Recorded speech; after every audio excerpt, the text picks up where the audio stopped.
learning under Katsuri Shibata for a while was it showed me a lot of the little intricate things that I was actually doing incorrectly. It really had me rethink my fundamentals. Sarcophagus, which he is the mummy. He is a fez wearing mummy with a red coat and really bad puns.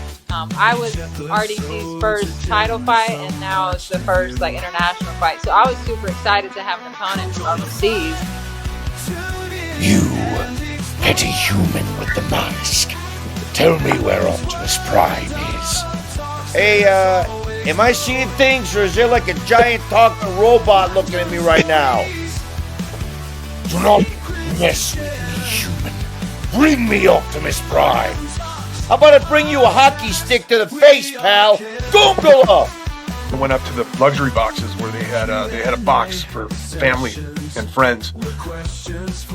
And that's when I looked out and I saw this little tiny ring in this giant sea of people, and I was like, holy fuck, I just did that. That's crazy. I really think Superman's going to be another Blue Beetle, the Flash situation where they end up losing money. I would like to be proven wrong. I would like for it to be good.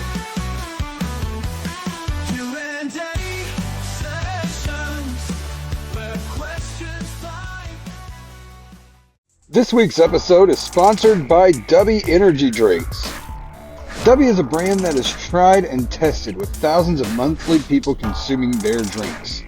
Dubby launched with just one flavor and slowly grew, and now they have created over 15 plus unique custom-made flavors that are enjoyed by thousands of monthly customers.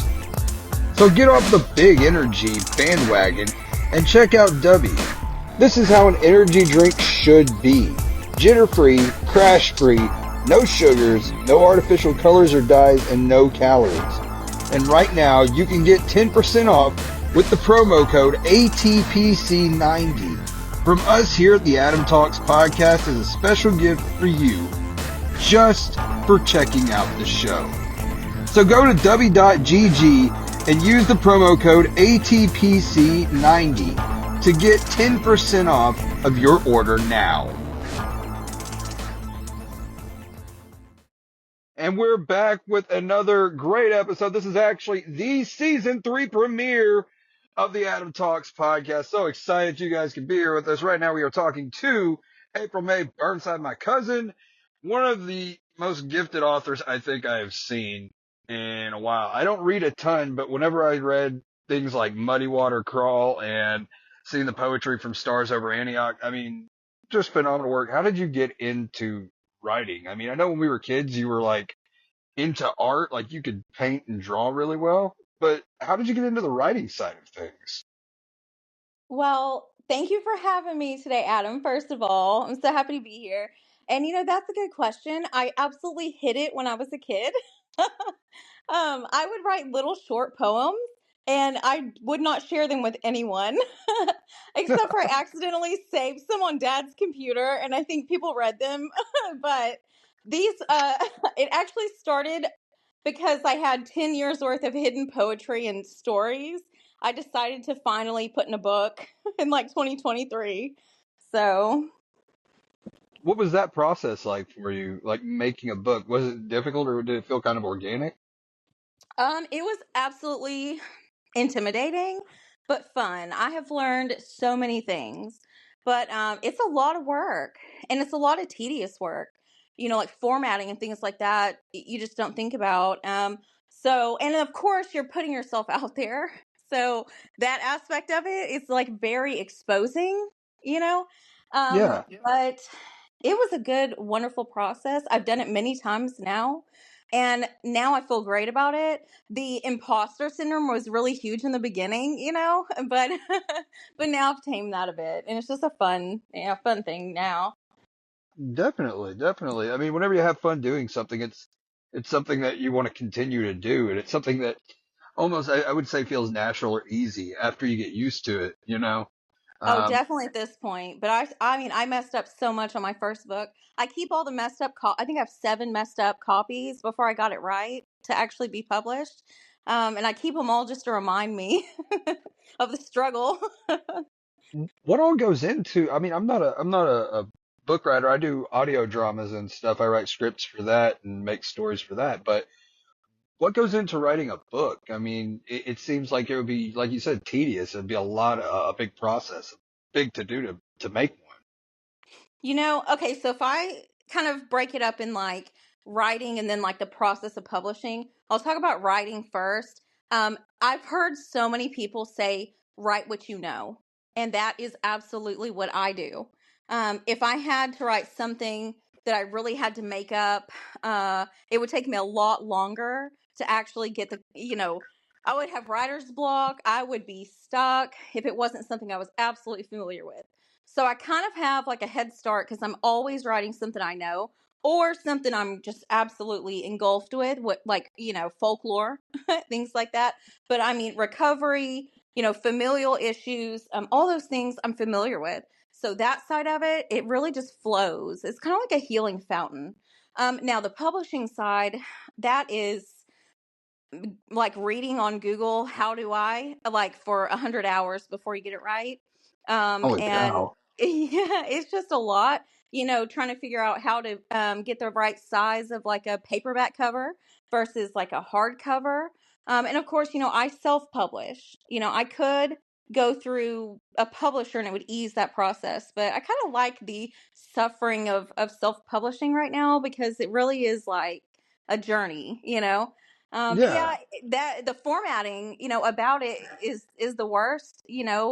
But once you actually get it done, the one thing that's worth it is getting a box delivered that you wait forever for, it feels like. And then you finally hold it and it's real, and from your mind, this physical manifestation of your thoughts or, otherwise is in your hand. And that's the best feeling. So it's all worth it. It's just a lot of work.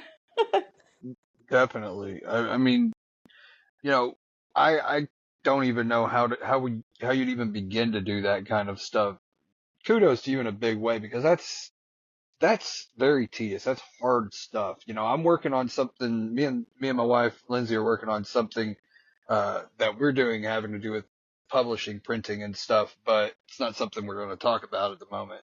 Mm. But we're working on something very secretive that we're trying to do, and I'm just like burning my wheels. You know what I mean? Trying to figure out how you would go about doing any of that stuff. Because there's artwork, there's writing, there's plot, script, everything, and it all has to be perfect. It has to be correct size, like you said. It has to be, the way that it needs to be in order for it to work.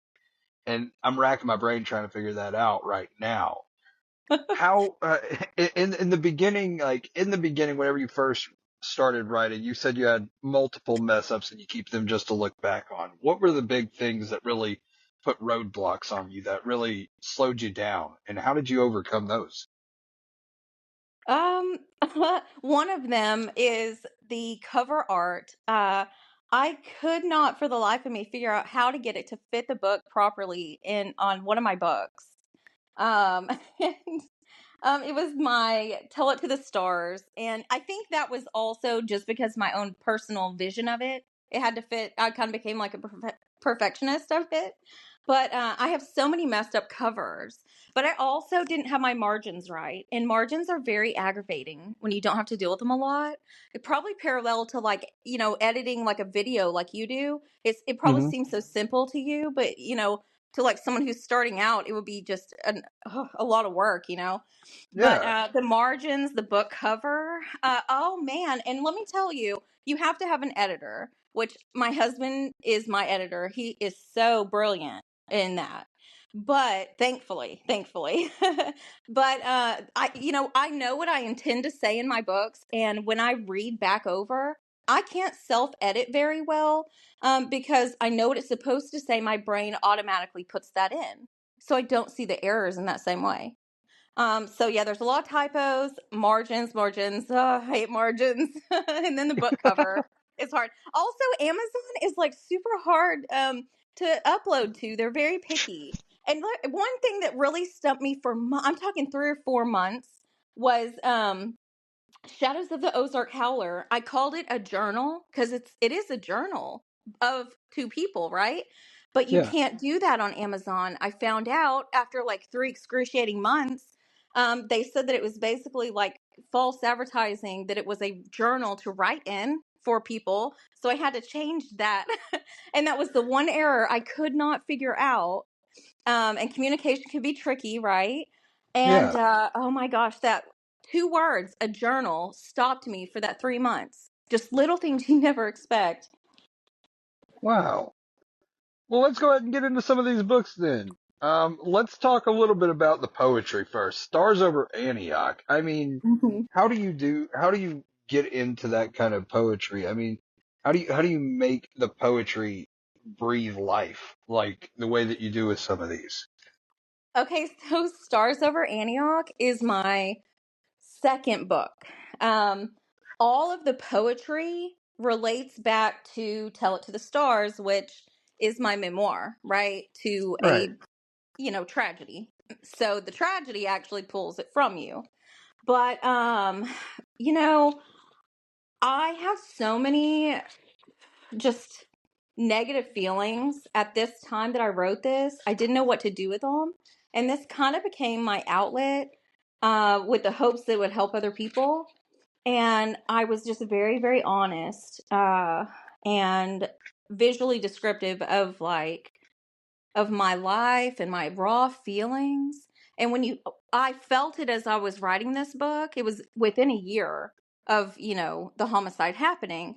So that really was the most helpful, which kind of sounds bad, but it really kind of accelerated that poetry for me. Okay. So it came from Tell It to the Stars, your memoir. Uh, Mhm. let's talk about that a little bit. I know I wanted you to come on a while back, but we had a lot of things that we weren't able to have you on in I think the first season, a couple seasons back, whenever you wrote this book, because I did some commercials in my podcasts promoting the book. What are tell us about the book. My words aren't working. Sorry. You're just fine. I actually had reservations at that time because trial was still pending also. And thank you for promoting. I so appreciate that because this book is really Definitely. meaningful for me. But I had reservations because the trial wasn't over. The trial ended like December 4th of last year. So I mean that's, a month ago, a little over a month ago. Yeah, But yeah, and I just didn't know what I could talk about because of that. And I never, I don't want to bring it up in a very destructive way. In a definitely not. more, I don't want to say positive, we'll say constructive. There you go. But anyway, so that was a little bit of my reservation last season. And also I was a little raw, but I feel good about talking about it, this year, and I'm happy to. Um, You said it's about your grandparents, correct? yes. So it started, I had to write the eulogy for my grandfather, and I hadn't written in a while. And at the end of that eulogy, I put in a poem, and it just felt so good to do that. And of course, I signed it May because he always called me May, April May, to tease me. Mhm. But anyway, and when I did that and I did his eulogy and everything, it was so healing and it felt so honoring and respectful. But I found a lot of things out along the way, and I even found some things like letters that they share between themselves. And I thought, what a wonderful thing it would be to catalog what happened during the investigation, put the eulogy in there, put their letters in there, and show who they were, before they even had their children. Because, it was my mother who ended his life. And so that was something to navigate. And this book I helped me do imagine. that. Yeah, this book helped me do that in 3 steps. I put in there, so it actually has like searching for starlight. After the homicide, you're trying to find the light again. And then darkness of night, which I was not in a very good place. And I put it in there in a poetic way. And then darkness's retreat, which is, of course, the healing. And I even left some pages for people to fill in their own portion of that. So, Wow. This is really cool. I'm looking through it right now. Just flipping through the Oh, pages. you see the pictures? Yeah, there's letters That's in the really middle. cool. I put a copy of the letters, and I actually, because they're written in my grandfather's writing, my grandparents' writing is, and they're old letters from like 1964 or something. So I kind of translated them to the side. And Oh, then I put some wow. pictures of them. Yeah, I put pictures of them young and old. There's some pictures of me in there, and little things like, I don't know, their army stuff or little old stamps I thought were cool. Just kind of like a time capsule here. It's like the longest eulogy. I I don't mean, know. it's a story. It's a Yeah. story of them, And and also, yeah, exactly. that's really inspiring. To have this memoir of this love, this relationship, but also, like you said, pain and hurt in it as well. How Right? did was it difficult to write? It was difficult to write at times. Um, I throughout the investigation, we learned things at different times, and so there's these places in there. They're called, like, I think I named them like Lower Antioch or something like that. But and it really expresses like my feelings discovering what actually happened. I was just kind of like in shock every time something else would happen. So each Lower Antioch is like a shift in me to where I've kind of like discovered something else, or I'm like struggling or whatever. And so those were the times in the book. All the Lower Antiochs are like the biggest struggle, and those were the hardest times to write. But it's kind of like I took the pain and put it to paper, and once I closed the book, then I also closed that off and went back to my life in a way. So it was very, very helpful to have it physically in front of me, and a good representation of compartmentalizing or just taking a break from that pain and putting it somewhere else.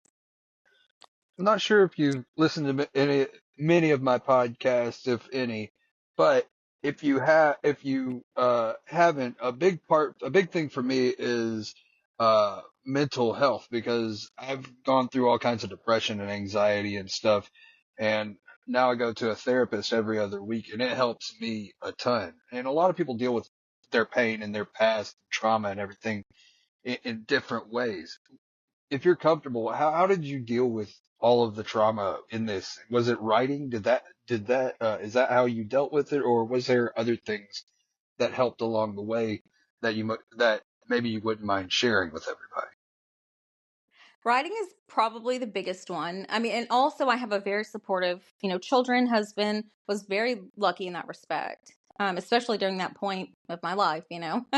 But Yeah, goodness, um, as far, some things that seemed so odd were, as far as healing, was just facing, like being head on with it, going to the place that it happened, which it just yeah. sounds bad. I don't know how to say that in a good way, but to be in that place made me confront, and then I, through that force, healed faster. Yeah, I mean, sometimes you do. You have to confront whatever it is that is uh, hurting you, that is holding you back, or that Mhm. is making you feel. However, that's something that I've learned as well through stuff through childhood or whatever it might be. You have to face it, and you have to well, yeah, face it, but also you have to deal with it. You have to go through those emotions and let them flow to be able to move past that, to be able to feel all right afterwards and be all right afterwards. I agree 100%. That brings to mind, Adam, have you, so how people are saying, like, heal loudly? I don't know the Hmm. exact quote, like heal out loud or heal loudly. Yeah, Okay. That's kind of what I did. Well, online and at the prosecutor's office and sheriff's office and in my book. yeah, Also in the place that it happened. You see, so I recovered loudly, with a voice, and the voice and the reality, staying in reality, and definitely, head on. It was the only way. Well, this is definitely a history that was written differently. Because normally, you get the biography or you get like a fictionalized version of reality or maybe even an autobiography of someone's writing about their life. But this is something completely different than that. This is like told through letters. This is told through poetry and, Mm. thought, and it's like you said, a really big eulogy.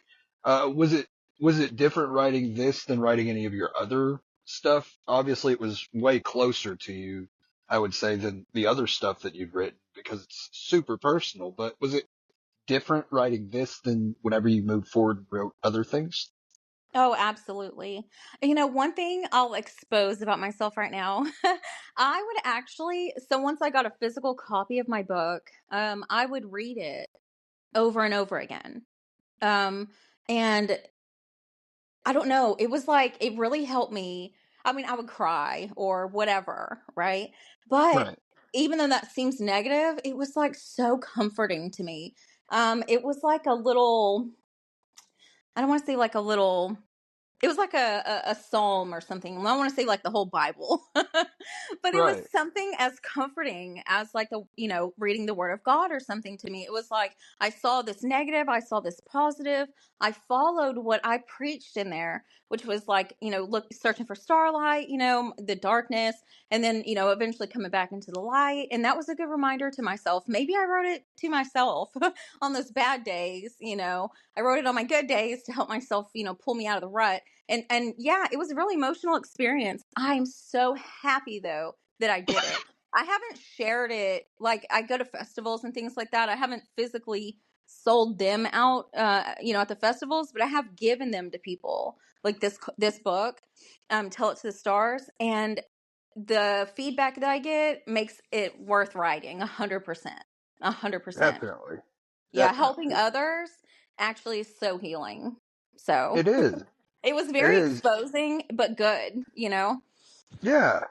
If you can be bare with people and really just lay your stuff out there, it helps for them to be able to say, you know what, I could do the same thing and it'll help me heal, in the same way that you did. Maybe not doing the same thing, but heal in the same sort of way properly, being Mhm. able to get through something very difficult.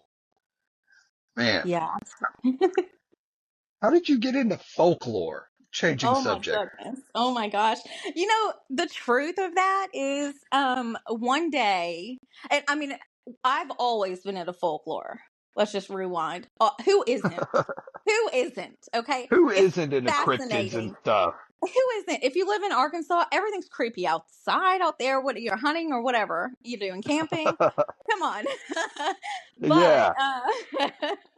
but okay. So my son, he came in. We were just bored one day, and it was like, hey, let's watch some folklore on YouTube or something. And it was like, oh man, I love this stuff. It's been a while, and then I decided that, and I had this one poem that I wrote in one of my books, either Tell It to the Stars or Stars Over Antioch. I think it's Stars Over Antioch, where I say Muddy Water Crawl. Hmm. And that had rung in my head for a long time. Muddy Water Crawl, Muddy Water Crawl. I love it so much. And then watching the folklore and everything like that, I was like, okay, I have to do something about it. Just ate away at me. So then Muddy Water Crawl came to life whenever I was obsessed with folklore again. And it really was a separate distraction. I had finished Tell It to the Stars, and then I just wanted to focus on something so positive. And I made another huge book. It's actually really, really, it's like 500 pages. Holy Um, cow. yeah, I also loved Brothers Grimm growing up. Remember even like watching the cartoons of it and stuff, or Yeah. not the cartoons, but I wrote stories, and then I also went into folklore too, and then I touched on Native Americans because how couldn't you when you're in a book called Muddy Water Crawl? So Right. anything about Arkansas, I, I but yeah. read the I read the what was it, Amity Landing one. I read that one. I was like, this is nuts. This is pretty cool, Yeah, It, there's just oh my keep gosh. going. Go ahead. No, it's funny because you're gonna. A lot of these places are meaningful to me, so you're gonna recognize them too, Hmm. just because of growing up or the area. I Yeah, branch out. I branch out to Central Arkansas. I cover the whole thing, you know. yeah, definitely. I haven't read one. There's one that I want to read, and I'm probably going to read, and I haven't yet. And I think it's the DeGray Lake one. Oh yeah, Uh, what? Oh, Pachabalaba. Oh yeah, Ancient Guardian of the Gray Lake. I have the book. I have all the books that you gave me right here beside me, so I can just flip through them and check it out as we're talking. But you know, I've been very interested in this stuff too. You know, who isn't interested in like the Mothman yeah, or oh my gosh, the Chupacabra or anything of that nature. But this is so much more because it's here. It's where we live. It's Arkansas lore and fables, you know? Uh, just, yes, absolutely. uh, And you know what? You need to check out Bear City because that's in Hot Springs or next to uh, Hot Springs. okay. What's that? Yeah, Bear City is like an old town. It's not there anymore. It's like a ghost town. But you know, they went there because of the promises of gold, in which all it proved to fail. Right? They were dishonest about that or just unfruitful about it. You know, whatever happened. But I wrote my own version of what happened, You think they might and have found people. like pyrite there? Like the fool's Oh gold stuff there? yeah, totally. Because we actually probably so. That's probably what really happened. But for my story, that didn't work. But for reality, that's probably the thing. But anyway, and I'll kind of spoil this one. There's so many stories in there, and once you read it, it'll still be good. But they, I have it to where they basically go like nuts and start painting their own like rocks gold because they're just so driven mad that they aren't finding gold. Um, Wow. I know, and it just the creativity was still going from Tell It to the Stars. I was obsessed with folklore at then. I still am because I just finished a book about skinwalkers, which is also folklore. I just haven't dropped it yet. No. But a lot of these, you'll know, oh my gosh, like DeGray, like you were talking about, you Yeah. always hear the catfish, all those old stories when the bait shop was still open about them, scuba diving down there and they'll never go back because of how huge that catfish is and all this stuff. And so I Wow. had to write about it. Man, side note, how do you keep your creative juices flowing? And a lot of people have, like you said at the beginning of this, writer's block. And I, right now, am suffering from writer's block in a certain point on the project that me and my wife are working on. How do you not get writer's block? How do you keep your creative juices flowing? So okay, most of that's right what you know, right? But with this Right. stuff, a lot of times I find myself like whenever I'm in the car, like riding around, I will do voice memos. I will be out and taking in so much, I don't know, just like stimulation or something from Hmm. like seeing the trees and the sky and whatever, the lakes and I will create voice memos of these ideas that I have and that when I go home, I can hone in on those and be reminded, oh yeah, that was a good idea. That was a good idea. That was a good idea. Okay. That I'll kind of have to helps take, me. I'll have to take note of that. Yeah. And like, if you don't know what to write what you do know and then make it work. Like, so, on some of these, it's like, I can take this one little piece of a road and and just because it's a road I've driven on a lot, like Lucky Hmm. Pine, and I can make a whole, story out of it. So just take something small, like, it could be anything, a cup even, and then make it outrageous. And once you do Wow. that, then you go back and you go, oh, okay, and then it kind of breaks you out of that mold. Okay. That's a different way of thinking about it. Going back to the lore, I just had to ask that real quick because that was on my brain. I did not want to forget it. Two ADHD people on the same thing. I know. Thoughts are just going to be squirrel, squirrel, squirrel, squirrel. That's Anyways, not. uh, uh, going back to the lore and stuff. Did you have to like do a lot of research to find this stuff out? Did you Google a lot of things, or I was it just Googled asking so many around and? things. Yeah, I Googled so many things and I had to make sure it wasn't like misinformation too. And then I actually ended up, it was like I put a part in and it's like, most of this stuff lies in fable anyway. You know, where it's like, don't take me 100%. Like, Yeah. because you just never know. And a lot of these are folk tales. They're word of mouth, and they change, based on region and family and whoever's typing up online and all these things. And you don't want to plagiarize anybody, so you have to write it your own way. And so it's kind of like, hey, listen to this story or check this out, then, check it out on your own, and then come up with your own story of it, or take it with a grain of salt, because this is just recounting it. Yeah, definitely. Um, we were talking right before we got on. Muddy Water Crawl is kind of like an anthology, like a Yeah. big group of things that kind of bleeds into other things where you can make different stories from them. And I have two what is it? Two pieces of proof. That's the word. Two pieces of proof from that right here. The babies Depths of in Muddy Water Dread, Crawl. Depths of Dread, and Shadows of the Ozark Howler. Are Yeah. these two are these are these two works of fiction completely? No. Okay. So, like, The Shadows of the Ozark Howler is, you know, a complete work of fiction. Although I do put my family's name in there. I use my maiden name with my middle name, Michelle Langlanay, right? And then I use some Okay. Tate and things like that, which are family names for me. But they're not actually, they're just character names. This is the Ozark Howlers, obviously, maybe, is it real? Is it not? I don't know. I'm not going to go up in the mountains, but that's for someone else to sort out. But yeah, this is totally fiction, but I love it. Oh, so amazing. And it's like a journalistic, like, time separating romance story. It's not like super romantic like the women will love, but it's like a hidden romance, like a unspoken. And Okay. then yeah, Depths of Dread is actually like a historical fiction. Um, Okay. it is not as scary as the cover makes it look, or maybe it is. I don't know. I've thought about changing the cover, but I love it so much that I just don't. But so, Montenay was a real place. I And looked it was, into that.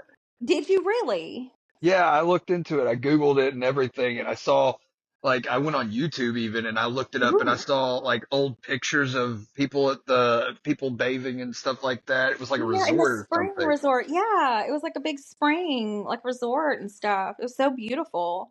The pictures Yeah, show anyway. yeah, it didn't look at all like this cover, but I can Yeah. understand why the cover's there. Yeah, Yeah, because I made it to where their revenants are coming back due to a curse, and they come back like that. man, It is is spooky. I worry a lot of people don't read it because the way the cover looks, but I just don't have the heart to change it. But yeah, I'm so happy you looked into that. It's in Benton County. We actually went up there. We stayed in that's what you were Bentonville. saying?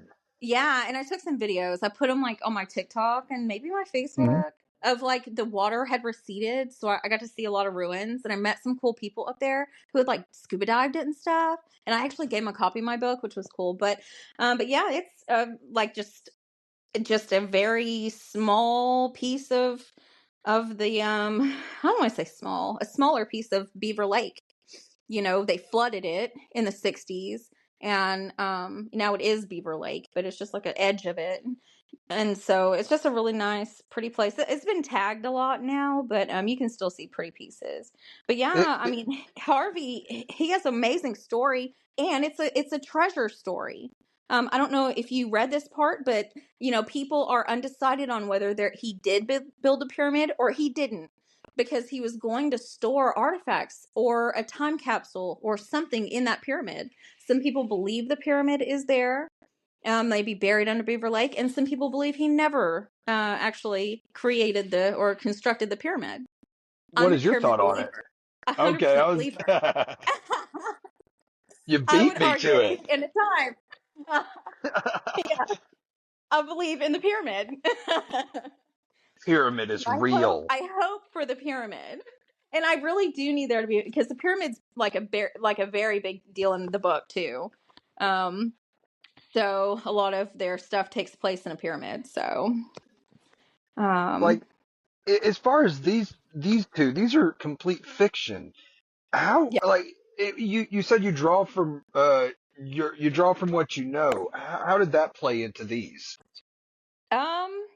Actually, I guess you got me there, which is, and that, touche.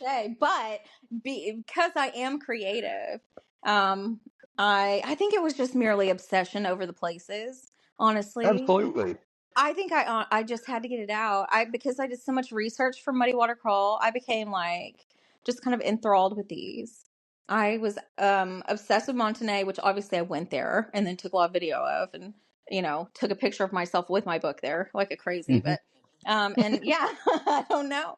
And then Ozark Howler though, Ozark Howler is written um about transformation. And yeah, werewolves have been done and overdone, but let's all just admit that we love them, and they are kind of all like, if they're not your favorite supernatural creature, like they're really close, because it's kind of like my Definitely. favorite. And I think vampires have been overdone. they really have. Yeah. They I really mean, have. and now you got But Nosferatu with his penis out on the movie theaters now and stuff. It's like, what the hell is really, that? oh my From what I gosh, wow. understand, yeah, I they haven't seen like that yet. I haven't watched it, and I don't know that I plan to watch it either. But Well, it's like there was where's one of the stars, Nicholas Holt, has a picture of him like holding in, it's like framed, the prosthetic penis. oh my I'm like, god, what the hell is I this? What didn't. has the world come to? We had Oh sparkly my god. vampires in the mid 2000s, and now we got this. What is happening with the world? I mean, can't you make something interesting? I mean, I like True Blood. True Blood was a pretty cool I show, do I guess. love, yeah. I agree 100%. I love True Blood. That was good. That was really Yeah, good. but I mean, you had the world falling over their faces about freaking Twilight and the Sparkle Vampires, and Yeah. now you got this craziness. I mean, I haven't seen the last Ship to Detmer. I don't think that's what it's called. I don't remember. It's like a Actually, vampire on a boat. oh, huh. I do I like don't know. Twilight though. I've never disliked Twilight. And I know a lot of people like, give her a lot of hell for like her acting and all those kind of things, whatever. I actually saw like, I saw a video on that like today or whatever. But I enjoyed that immensely. I did not read the books. I almost did, but I enjoyed watching the movies. Not gonna lie. I think Aunt Lynn had some of the books, and she let me borrow Probably. one, and I didn't get but a couple pages in, and then I lost interest. Yeah, Oh my so, gosh. Of course she would have it. She reads so much. but She was it is obsessed what it with is. Charmed and stuff too. That was Oh such my a good. god! But That yeah, was really good. werewolf, squirrel, Oh, werewolves. sorry. Uh, Werewolves. Let's talk. Look, werewolves are just, and yeah. Let me go back to this. So, yes. Shadows of the Ozark Howler. So in this book, I made it to where Michelle went from Princeton, which is like a town that's not really much of a town anymore. It's an old kind of ghost town, maybe lightly alive. Because I live in Arkadelphia, Mhm. I was researching a lot of ghost towns for Muddy Water Crawl, and I got obsessed because Princeton was like so close to me. That's all. And so I made it to where she went from Princeton to um, Eureka Springs, by way of wagon, and she documented her discovery of everything. She went there to check out the rumors of a beast, but ultimately, she falls to the beast, right? Okay. As at times I fell to the beast in a sense, right? To anger or wrath, dealing with, what happened with my family. Sometimes I felt like I was so close that I was transitioning, with that anger. Like, am Yeah. I becoming the thing that I'm trying to heal from, the thing I'm trying to stop? Like all those questions. And it's like I had so many questions every time I found out what my mom had done. I was like, what am I doing? Like, why am I doing this? Like, why am I trying to get these answers that I don't even want? Then I get upset with the answers. Like, what is the price of curiosity? Like, what are these Yeah. consequences I'm dealing with? I'm unlocking all these secrets that are like in my family and that have happened within that year.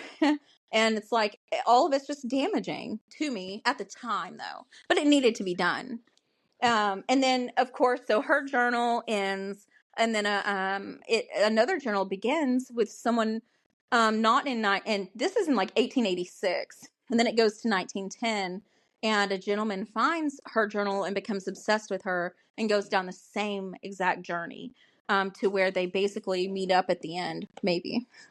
I'll leave it to my readers to interpret that, because I want them to interpret my books in the way they want to or need to. Is it like open ended? It is open ended for the readers. Yeah, Okay. for me, they do meet up. In the woods, right? Both transform from their journey in life, just in different eras. But for some other people, it might be just metaphorically, spiritually, emotionally, or whatever. And they can attribute my characters to themselves or to other people too. So I don't want to like bind them to an ending. Right. Right. So So there are elements of truth, just not like traditional truth, like this is what happened. It's yeah, more like elements of truth to you, like everything's your truth. ambiguous. Yeah, and a lot of it has to do with like my journey, right? Which but a lot of my stuff is not literal. A lot of my stuff is kind of like vague and ambiguous, although true and real. It's open for interpretation to help those or to allow others an experience, without the literal, shackles. I got you. Mm-hmm. Okay, cool. As far as Depths of the Dread, how did you learn about Montaigne? Was it something that you just saw, or did you think about it and was like, what kind of places are like lost places in Arkansas? Did you Google it? I mean, how did you Yeah. find out about it, learn about it? So, so I was on Wikipedia looking at like and I was on a lot of places. I mean, but Wikipedia just happened to have like a lot of links that provided me ghost towns in different counties, like things like that. And gosh, there was a couple things that I heard about Montenay. Like, obviously, it was a ghost town, but now it's a ghost town that was like submerged into a lake, like whole lake, and it's called Beaver Lake. And plus, we go up there a lot to like Eureka and things, so it's pretty close to where we vacation. And then it was like, okay, and I heard people saying that they, like online or otherwise, that they have had like experiences with like ghosts out there. They think it's haunted. So here we have this like another haunted ghost town, and the fact that there was the pyramid that may or may not was built and may or may not have treasure, et cetera, in it. Like even Native American artifacts, because it was called Silver Springs, and then he changed it to Montenay, which were like native and Spanish like words for like mountain water, like spring, and it was very earthy, very native. Of course, I thought maybe he wanted to preserve not only his financial silver success and things like that, maybe his memoirs, I don't know, but maybe he actually was trying to preserve like the way of healing at Healing Springs, right? Yeah. And so I thought it would, I was so obsessed with the pyramid. The pyramid drew me in.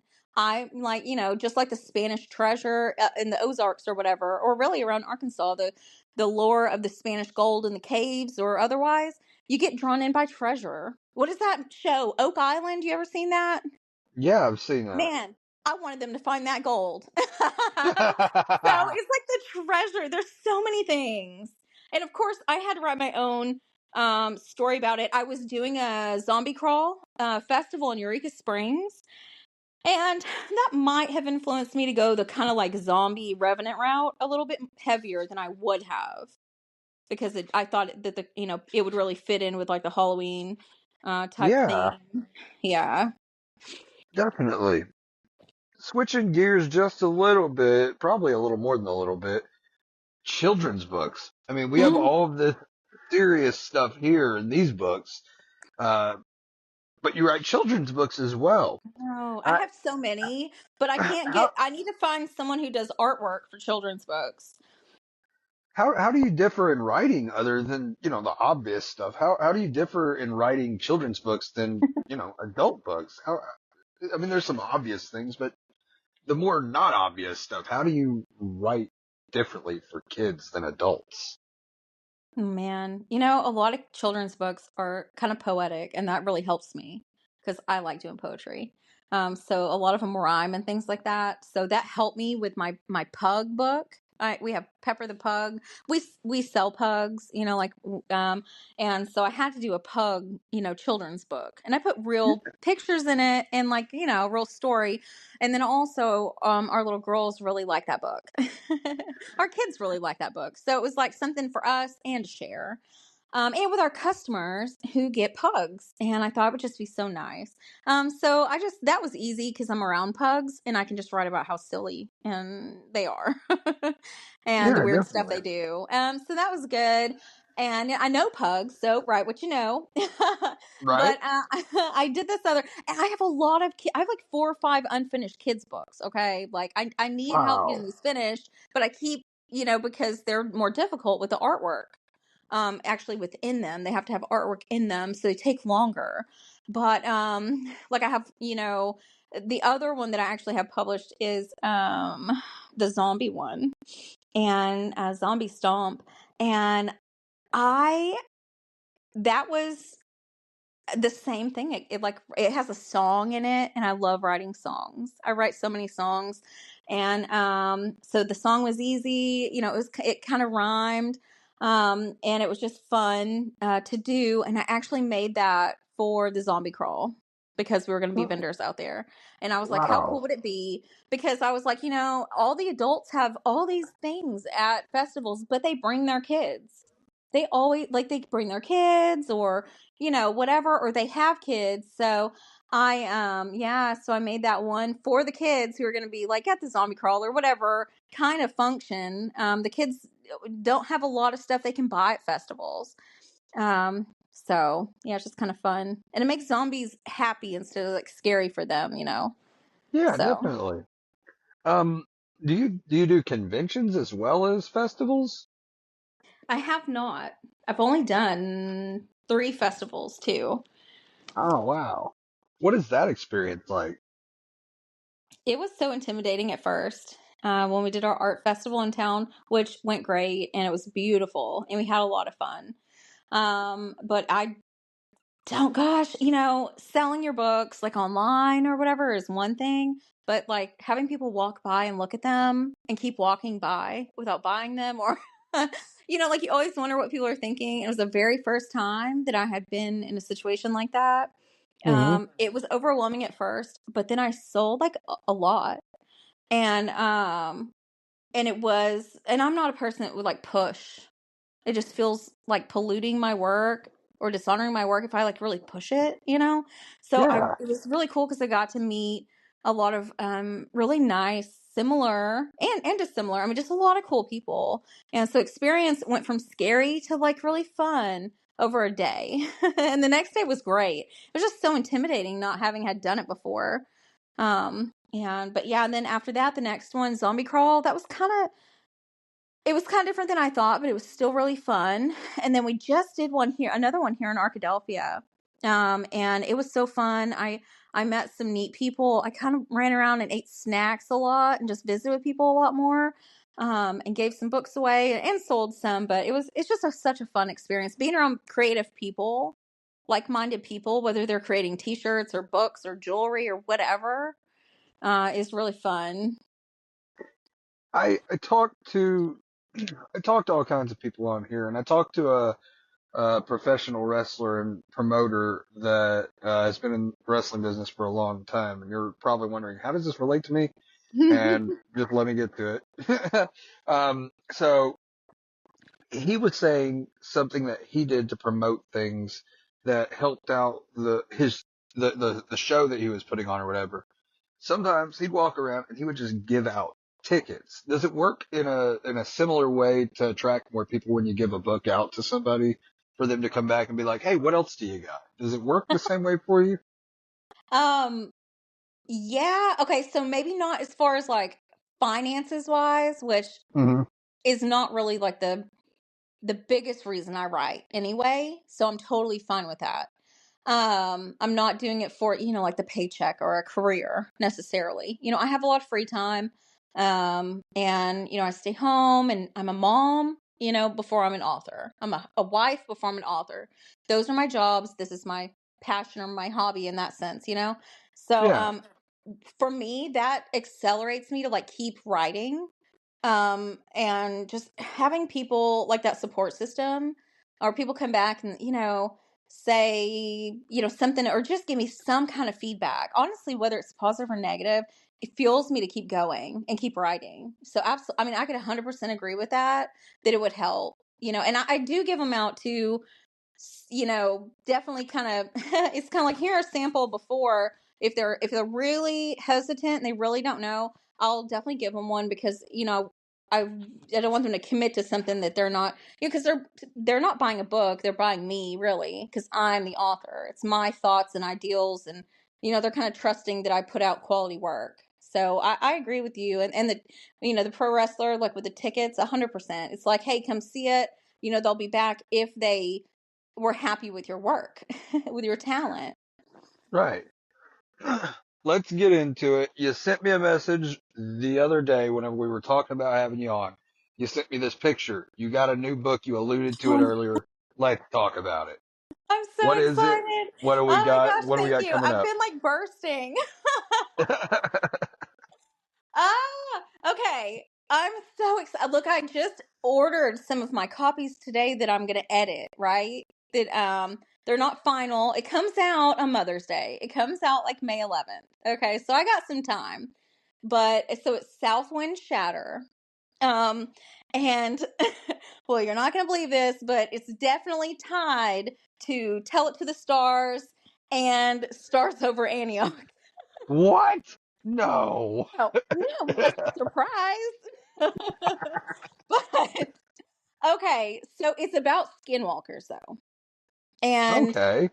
oh my gosh, I'm so excited. It's poetic. It's based on real life events. It really truly is.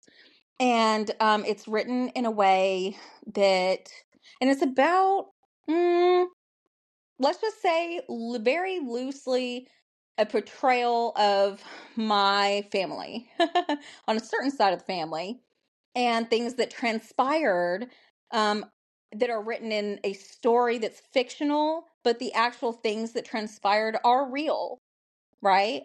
Um, Okay. so it's just so good, and it's about darkness and how light overcomes it. And it's really different than anything I've done. It's really, really dark and twisted and evil in some places, and then it's really, really light and almost holy and pure in other places. But skin. Do you know a lot about skinwalkers? Do you ever No. No, get I in? Okay. really, honestly, I do not. Okay, so let me kind of, because I've been obsessed with them for a little bit, via the book. And so, like, the Navajo Nation, which is like Arizona, Utah, like New Mexico mainly, Hmm. or wholly, like, that's where they actually are. The Skinwalker is like a shapeshifter. And the people out there, that's really where you find them. Okay, and they don't even like to talk about it. I mean, really, they experience it. It's very terrifying for them, honestly. So I write it with all absolute respect, because in my life, there's someone who's engaged in that same way, and up until this past couple years, I didn't understand why or how they could have done things that they did. But shapeshifters, is someone who's like offered themselves, or given themselves, worshipped, or entered into dark sorcery type, dark evil things. And they have to do that. They have to sacrifice someone, like, in their family. Generally, it can be someone like they really, really love, or what have you, or an evil deed that's like horrific. Okay, but usually they sacrifice like a family member, and then they get their power, right? That's like the ritual they do before they can really become those evil, dark, like, shapeshifters. Because, like, shapeshifter can have a good, there's two sides to it. You can have the good, like the Navajo like intended to be helpful and fruitful and like medicine and help, and you get there in time, or someone can have abilities to help heal, and stuff, and that's a good side of it. But these other people are impatient, they're immoral and sinful, and they sacrifice and they become the dark side of that power. And that's what a shapeshifter is. It has two sides, dark and light, though. Yeah. Just you mainly think about the dark skinwalker, the dark shapeshifter. So Okay. yeah, but they're really neat. I mean, not to learn about them is it's horrifying, Definitely. So this yeah. is going to draw from reality in a very big way. It does actually draw from reality, in the fact of all of the events that took place actually took place. They ended this, like, they actually took place, but they are written in a fantasy type way, per like the book, like Okay. this creature's doing it. This is all a little different, the timing is off, but all of the acts, like, that happen in it are based off of reality. Like some of them are actually abuses that I have endured, physical abuses from family members, but they are orchestrated on the characters in the book. Okay. Or they're real deaths that have happened, but they're laid out differently in the book. That So must it is. be. Go ahead. No, it's fantasy with, reality, like based on literal. It really is real life events. Yeah. All I was going to say was it.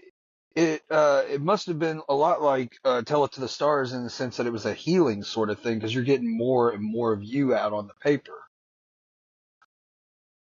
Yeah, definitely. Yeah, it feels different, than Tell It to the Stars, but it is the same, healing. And I guess that's why I continue to write. I guess that's why anyone does any hobby, though, because it is fulfilling and healing and uplifting and things like that. But yeah, it was healing to put it out there in that What way. What is something, if you were to talk to the audience directly, what is one thing you'd want them to know about this book? Let me see. Well, while it is a dark, you know, a dark book, it is about recovery. It is about, light and good things and righteousness at its core. It truly is about righteousness. But it has to have the dark notes to be able to show people the light, especially at the end of the book. At the end of the book, it just has some poetry in there that actually I've rewritten, poetry and things that from each book, Stars Over Antioch and Tell It to the Stars.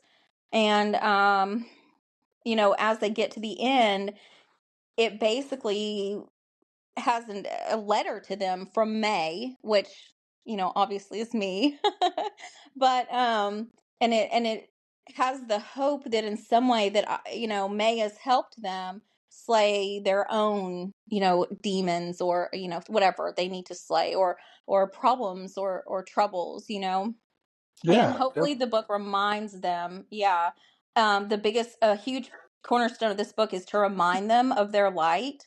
And while they're consumed that darkness, to know that the consumption of darkness is on the outside, the light is still within them. And as long as they can, pull that light, they will succeed in freeing themselves from the grasp of that darkness. wow. Definitely want to see that. Definitely want to check that book out. Because like I said, these books that I've checked out, that I've read on, some of them so far are just phenomenal. You're doing an amazing Oh, job. thank you, Uh, Adam.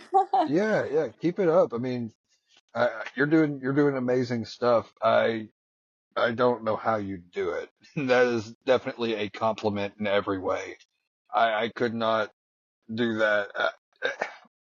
Lindsay is the reader between the two of us more so, but from what I read, it's just so easy to read. It's so easy to understand. And even in the poetry side of things, you can, like you said, it's an interpretation. It's your own interpretation. You get a lot out of it, you know? But you just have a talent that I only wish I could have. Writing is something that I am not very skilled in. I'm skilled in a lot of things. I mean, but writing's not amazingly one of them. So Well, writing's very, just one very good. communication, right? Like and I so appreciate you saying that, first of all. I really do appreciate that. But I want to remind you that you are also, so writing is communication, talking is communication, right? Right. So we could do a transcript of what we've discussed today, but all we're wanting to do is move information. And you and Right. I both do that in different ways. Even wrestlers do that in another way. And Yeah. that's right, a visual representation, or, even like auditory or writing a song. It is all a message. And Adam, you do move messages. You may not be moving them on paper, but when you upload your podcast and you meet with people, you are spreading something. And most of the time, it's stories that are intended to help others. So it's no different than what I'm doing. So don't ever feel like, oh, I could never do that. It's just you do it in a different way, but they're both meaningful. Definitely. I appreciate that a lot. That means the world to me. You know, I've loved having you on this show. I've loved being able to help promote things since the beginning of my podcast for you. That's what family's for. That's what people that care Yeah. about you are there for and everything. And whatever I could do to help you in the future, I'm there for it. Right now, though, we're kind of winding down a little bit. And normally, I end the show with what the word? Gratitude, Okay. gratefulness, whatever you want to call it. I'll say three things I'm grateful for, and I'll let my guests do the same. And mine normally don't change at all. Since the beginning of me doing this part of it, my answers haven't changed. One, my support system, because God, I couldn't do any of this stuff without people supporting me, without people saying, you got this. Hell, I wouldn't even be getting guests on if it wasn't for Alex, my brother. He's the one that told me to, just ask some people to come on. I'm like, they're not gonna because I'm just The worst they nobody can and say is they're, no. they're big name people and stuff. And that's exactly what he said. He said, worst I could say is no, what's the big deal? That's Just go and Alex. ask. I can hear Yeah. him. Yeah. And I was just like, all right. But him, my mom, my dad, Lindsay, the girls, any friends and family, anybody who's supported me on any of the journeys that I've had, whether it's wrestling, whether it's art, whether it's podcasts, audio dramas, any of it, I I wouldn't be where I am without my support system. The second is, well, you, any of the guests that come on here, because God, I am so grateful for having you on here, being my first guest of the third season, and any other guests that have came on, because if I'm being honest, you didn't have to come on here. I mean, no one has to come on this show, so I'm super grateful that you chose to come on here. Everybody has a choice. Everybody has a choice to say no, not respond, say yes, doesn't matter. But I'm very grateful for the people that do choose to come on and choose to reach out and say, hey, can I come on your show? Or even say, yeah, I'd love to, So the guests, big time for me. The third is really a twofer, it's the good Lord above, because without God, you can't do anything. And with him, you can do anything. You can do literally anything if you got God on your side. And the second part is my health, both mental and physical. I'm way better shape than I was whenever the car fell on me back in September. And mentally, my head is super clear. So I'm very grateful for those. April, what are three things that you are grateful for in this moment? Wow. I was going to say most of those things. um, so Copycat. I know I have to be. They were so good. You gave me such good material right then. No, I mean, honestly, those are the things that you should be grateful for. I'm so grateful for, I mean, my children and my husband. My husband is just amazingly supportive in everything I do. And if he wasn't, he's always pushing me and cheering me on. And that's really probably where most of the fuel comes to keep doing this, if I'm being honest. And the kids help me with ideas too. But my gosh, I mean, just having them in my life, I'm grateful for them every single day. And I usually stop and do a daily gratefulness, which I love this exercise you do because I really do a daily gratefulness like every day. And it can be even small things. But I mean, my whole life, all I ever wanted to be was a mom, and a wife. So I am so blessed because I feel like, at my age, I have absolutely, achieved everything I wanted to. And now I get to leave these little, printed pages behind, for my extended family in the future. But I'm so grateful and love my children and my husband and my whole family just so much. And my friends. I have wonderful, wonderful friends. I consider them family. So second, I want to bring up, health. I have some issues with health. I have Wilson's disease and it causes a lot of issues. But, since I've been able to stay home the last, couple years and just write and enjoy life and do as I please, as my husband says, Roman, he really supports me and I haven't been as sick, but I actually just had a surgery on the 3rd, and it was kind of like a major abdominal surgery. I'm so happy that I'm healing from that. And I have the support around me to heal from that. So I'm very, very grateful because they have done so much for me right now. Little things that you take for granted, like sitting up, they help me do that. And I wouldn't be anywhere without all the boys helping me these last couple weeks. And, my last gratefulness is kind of like a 2-part. I am so grateful for the gifts the gift of discernment that my family and the good Lord has bestowed upon me. Those are the greatest gifts that I could ever ask for. I always felt like I had discernment, but never in the same way as I did back when, when all this happened in 2023. And I really had a change to my faith. And I really experienced things I couldn't explain. And I had a lot of faithful people show up for me and help me and guide me through that faith. So my faith has grown, which has been wonderful. For myself, the family, just everything has been touched by light. And I'm so grateful for, faith in that way. And, I'm grateful to the family that is in these books or that has read these books or, just that are present in my life.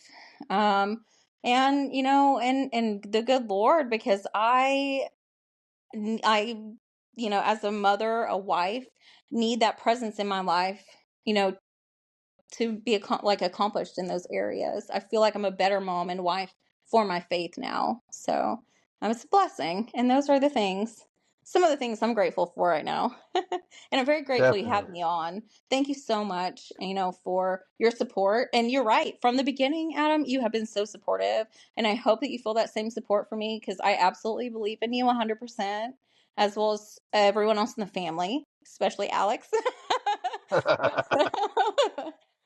But anyway, yeah, I do appreciate you, and I love the message that you put out there.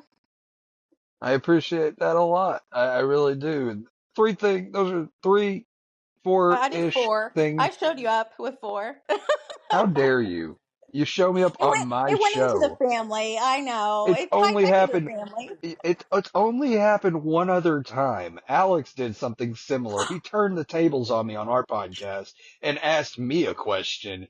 I was like, "Why? What are you doing? This is my show." I'm surprised it wasn't your daughter. Well, I have had both of them on before we were on video podcast. They were both on the show, so Yeah. it was a lot of fun. They've both been asking to come back on the show, so they may at some Aw. point come back on. It'll be good. But where can people find your work? Where can people find you if they're looking for you online and get your books? Anything? Where can they find you? So they're on Amazon and Barnes and Noble, but I also have a website. and it's called maypoet.com. Everything's on there, all the announcements, different links for books and things. But it's really easy to search on Amazon or Barnes & Noble. And I even have, and it should be up anytime, but Southwind Shatter is up for a pre-order now. And at least they can read, the blurb and what it's about, if they want to check it out that way and see the cover and things like that. So Definitely. Well, thank you so much for coming on, cuz. I really thank you, appreciate it. Adam. I love having you on. We had a great time. All the squirrel brain and everything. It I was fun. know. I was worried about that. It's just a fun show. Have a lot of fun conversations. That's all it is. Thank you Yeah. so much. It's been a blast. You have a great rest of your night, April. I love you, cuz. I love you too. Bye.